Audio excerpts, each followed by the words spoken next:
Assalamualaikum warahmatullahi wabarakatuh. Perkenalkan, nama saya Faustina Kautsar, NPM 1903050079, kelas 6B PGSD Universitas Muhammadiyah Magelang. Jadi kali ini saya akan berbagi materi mengenai pembelajaran berbasis edutainment. Nah, sebelum lebih lanjut kita mempelajari mengenai pembelajaran berbasis edutainment, kita harus mengetahui terlebih dahulu atau memahami terlebih dahulu mengenai edutainment. Nah, saya mengutip 3 tokoh yang menerangkan atau menyajikan materi mengenai edutainment. Menurut Hamurni, yang pertama, di buku karyanya M. Fadilah ada 2 kata. Antara edutainment itu ada 2 kata, ada edukasi sama entertainment. Artinya edukasi itu pendidikan, entertainment itu hiburan. Jadi menurut bahasa adalah edutainment memiliki arti bahwa pembelajaran yang menyenangkan. Nah, sedangkan menurut Hamurni sendiri, yaitu pembelajaran yang didesain dengan menggabungkan muatan pendidikan dengan hiburan secara harmonis sehingga terjalin pembelajaran yang menyenangkan. Menurut ahli yang kedua, yaitu Sutrisno, dalam buku karyanya Muh Soleh Hamid. Nah, di bukunya Muh Soleh Hamid ini tidak jauh berbeda dengan isinya karyanya M. Fadilah. Sama-sama menerangkan mengenai edutainment itu berasal dari 2 kata yang artinya pendidikan dan hiburan.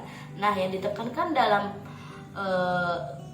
Sutrisno ini mengenai pembelajaran yang menyenangkan itu seperti apa? Seperti humor, bermain role play, menyenangkan. Nah, pendidikan ini boleh dilakukan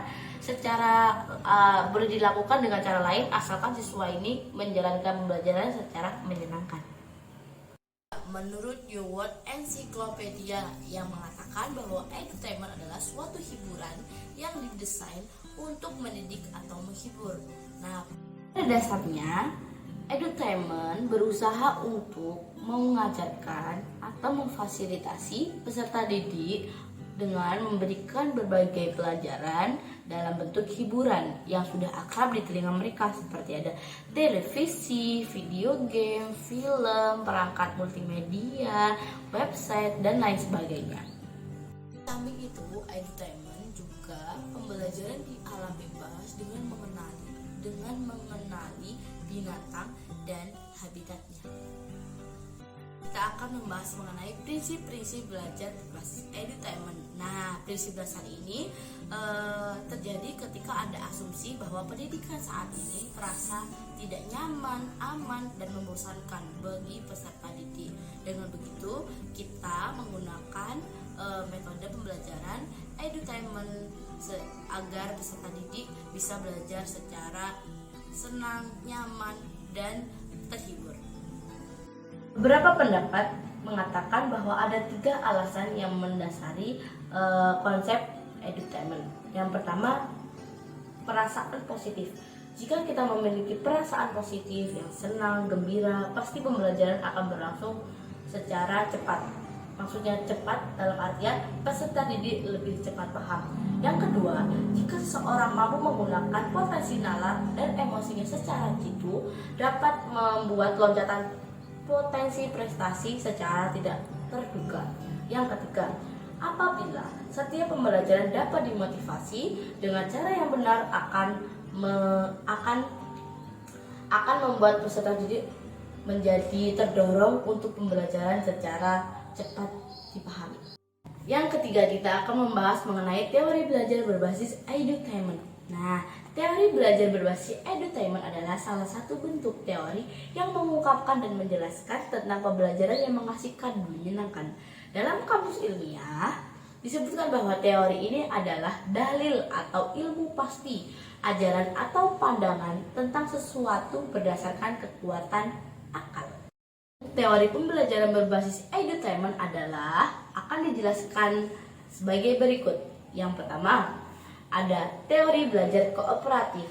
Nah, model pembelajaran kooperatif adalah belajar secara berkelompok. Kelompok di sini merupakan rangkaian kegiatan belajar yang dilakukan oleh peserta didik dalam kelompok-kelompok tertentu untuk mencapai tujuan pembelajaran yang telah dirumuskan. Yang kedua ada teori otak trium. Nah, konsep 3 otak dalam satu kepala atau otak trium dicetuskan oleh Paul Marcelin. Nah, perkembangan pengetahuan mengenai cara kerja otak saat ini telah berkembang sangat pesat.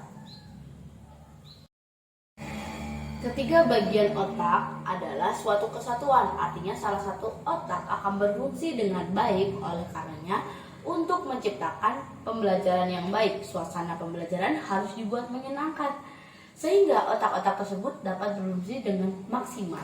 Apabila rangkaian otak tersebut dapat bekerja dengan baik, peserta didik akan lebih mudah dalam memahami materi yang disampaikan. Jadi, inilah salah satu pentingnya menciptakan pembelajaran yang aman, nyaman, dan menyenangkan. Yang ketiga, mengenai teori kecerdasan majemuk. Teori kecerdasan majemuk adalah teori yang menjelaskan kemajemukan kecerdasan yang mungkin sekali dimiliki oleh setiap siswa dan orang. Karena tidak menutup kemungkinan bahwa setiap siswa atau orang memiliki multi talent dan multiple intelligence. Nah, meskipun dengan catatan tidak semua memiliki derajat kecerdasan dan talenta yang sama.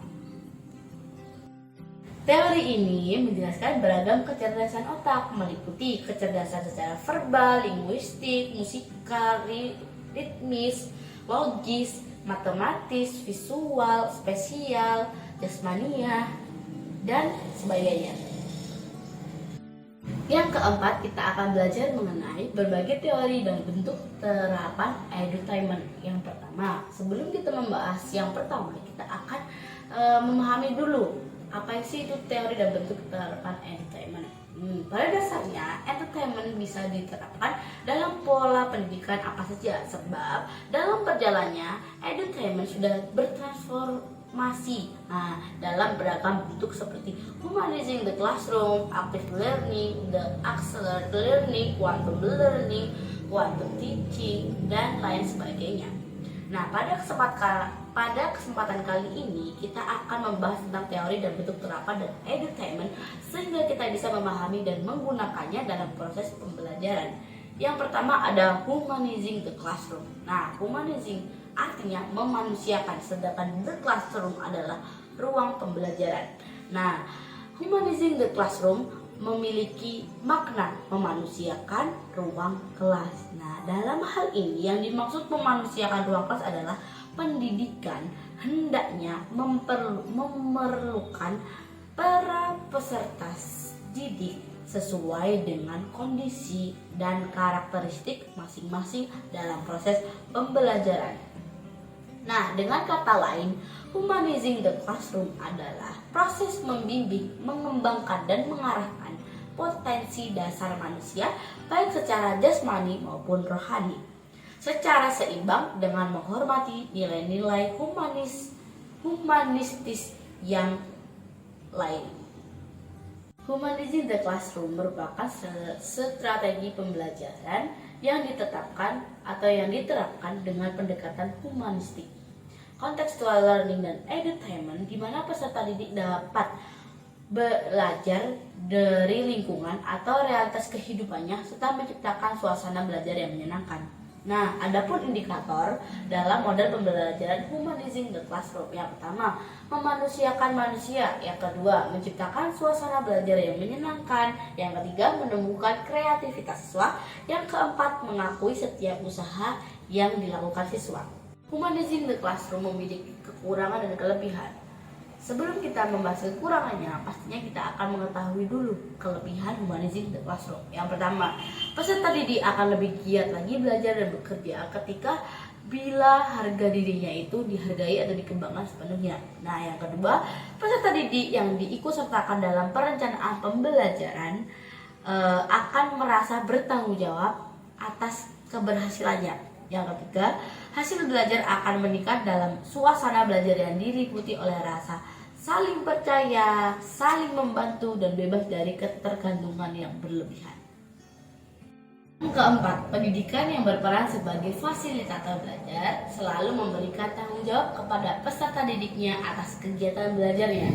Nah, kekurangan dari model humanizing the classroom yaitu yang pertama, Peserta didik kurang mengenal diri dan potensi-potensi yang ada pada diri mereka. Yang kedua, peserta didik kurang mampu memahami perilaku mereka sendiri. Yang ketiga, lebih bersifat abstrak. Yang keempat, bila berperilaku peserta didik dibiarkan bebas tanpa adanya kontrol dari guru. Dikhawatirkan peserta didik yang nakal akan semakin parah kelakuannya. Nah, yang pertama kita sudah membahas mengenai humanizing the classroom. Yang kedua, kita akan mempelajari mengenai active learning atau pembelajaran aktif. Nah, pembelajaran aktif merupakan pendekatan pembelajaran yang lebih banyak melibatkan aktivitas siswa dalam mengakses berbagai informasi dan pengetahuan untuk dibahas dan dikaji dalam proses pembelajaran di kelas, sehingga mereka mendapatkan berbagai pengalaman yang dapat meningkatkan pemahaman kompetensinya. Pembelajaran aktif memiliki karakteristik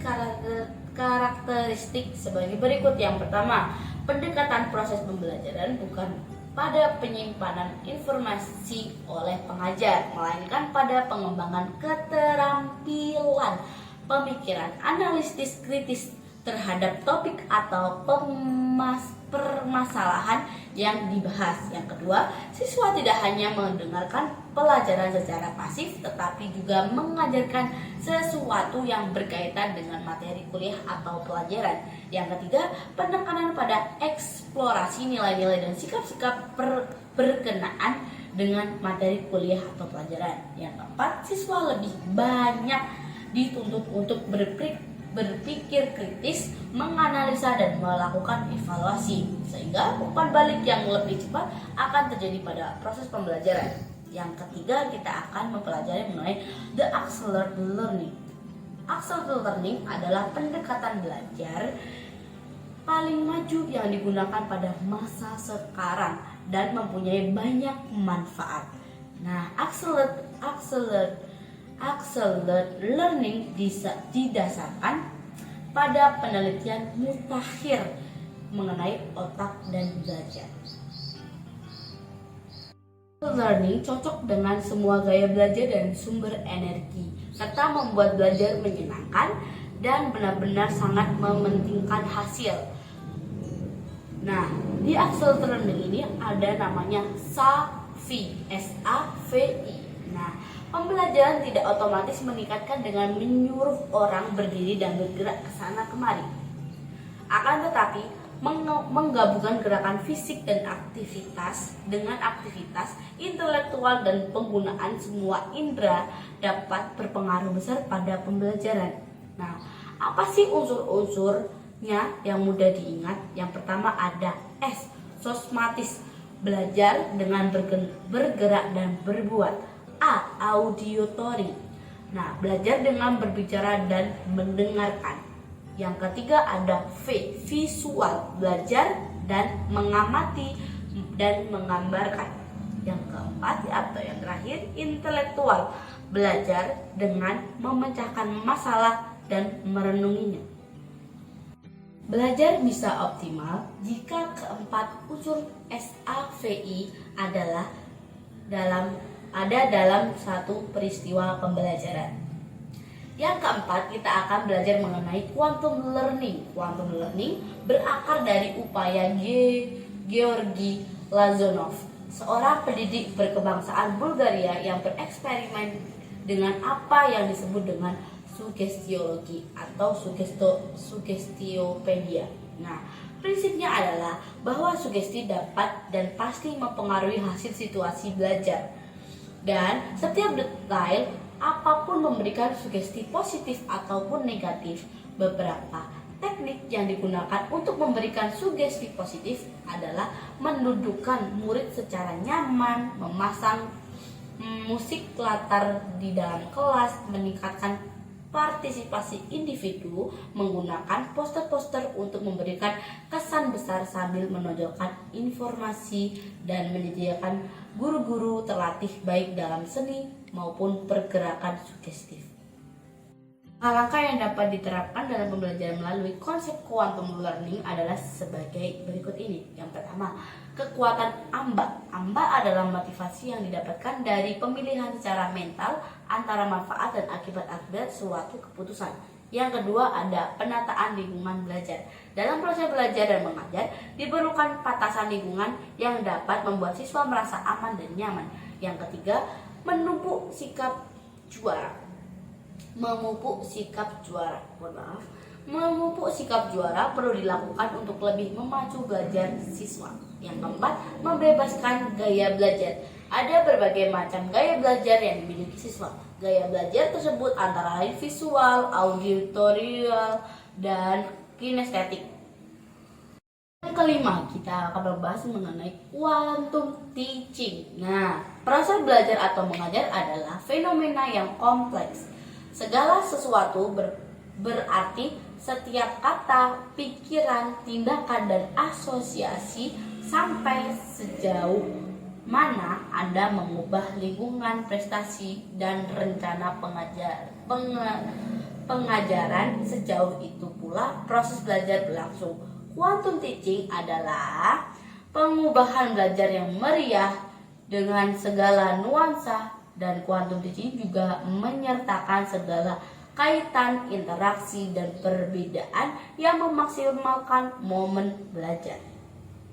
Asas utama pada quantum teaching berdasarkan pada konsep ini, bawalah dunia mereka ke dunia kita, dan antara dunia kita ke dunia mereka. Inilah asas utama, alasan dasar dibalik strategi, model, dan keyakinan quantum teaching. Nah, yang kedua, kita akan mempelajari mengenai prinsip-prinsip quantum teaching. Nah, yang pertama adanya segalanya berbicara. Segalanya dari lingkungan kelas hingga bahasa tubuh Anda, dari kertas yang Anda bagikan hingga rancangan pelajaran Anda, semuanya mengirim pesan tentang belajar. Yang kedua, segalanya bertujuan. Semua yang terjadi dalam pengubahan Anda mempunyai tujuan semuanya. Yang ketiga, pengalaman sebelum pemberian nama. Otak kita berkembang pesat dengan adanya rangsangan kompleks yang akan menggerakkan rasa ingin tahu. Nah, yang keempat, ada akui setiap usaha. Belajar mengandung resiko. Belajar berarti melangkah keluar dari kenyamanan. Pada saat siswa mengambil langkah ini, mereka patut mendapatkan pengakuan atas kecakapan dan kepercayaan diri mereka. Yang terakhir ada, jika layak dipelajari, maka layak pula dirayakan. Ingat baik-baik, perayaan adalah saran belajar juara. Perayaan memberikan umpan balik mengenai kemajuan dan meningkatkan asosiasi emosi positif dengan belajar. Yang kelima, kita akan mempelajari mengenai karakteristik edutainment. Ada 4 hal yang menjadi karakteristik dari konsep edutainment.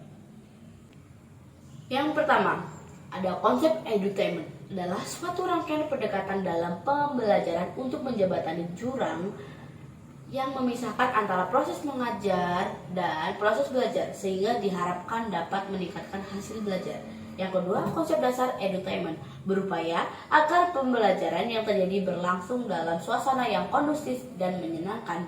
Yang ketiga, ada konsep edutainment yang menawarkan suatu sistem pembelajaran yang dirancang dalam satu jalinan yang efisien, meliputi dari anak didik, guru, proses pembelajaran, dan lingkungan pembelajaran. Konsep edutainment merupakan atau menempatkan anak sebagai pusat dari proses pembelajaran sekaligus sebagai subjek pendidikan. Yang keempat adalah dalam konsep edutainment, proses dan aktivitas pembelajaran tidak lagi tampil dalam wajah yang menakutkan, tetapi dalam wujud yang humanis, dan dalam interaksi edukatif ini akan menumbuhkan aktivitas belajar yang efektif dan menjadi kunci utama suksesnya sebuah pembelajaran. Dapat kita simpulkan mengenai pembelajaran berbasis edutainment. Jadi pembelajaran berbasis edutainment ialah pembelajaran yang dikemas secara terhibur dan menyenangkan, sehingga peserta didik dapat belajar secara nyaman, aman, dan menyenangkan. Mungkin itu saja dari saya, kurang lebihnya mohon maaf. Billahi taufiq wal hidayah. Wassalamualaikum warahmatullahi wabarakatuh.